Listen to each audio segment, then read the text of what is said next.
We're all familiar with Southwestern style vegetarian black bean burgers, but in this recipe I'll be substituting red beans and increasing the nutritional content by adding organic soy boy tempeh. You'll need to cook a half a cup of quick cooking oatmeal in 1 cup of simmering water to use as a binder in the burgers.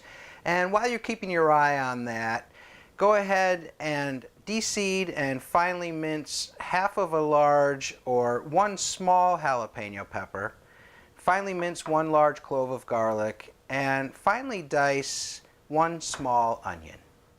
Once the oatmeal's done, add it to a large mixing bowl to cool down, and then place a large heavy-bottom nonstick pan with a splash of vegetable oil on the stove and saute the diced onion to soften. And then at that point, add the diced jalapeno pepper and minced garlic and cook that along for a minute or so, and then add that mixture to the bowl with the oatmeal as well. And then at this point, we want to use a food processor to coarsely grind the tempeh.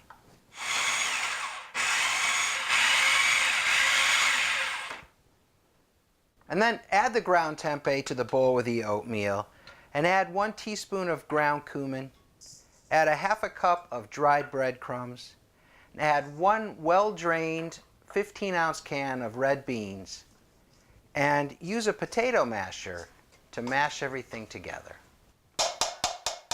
You can season that with a little salt to taste if you like, and then use your hands to shape it into 6 equal-sized patties.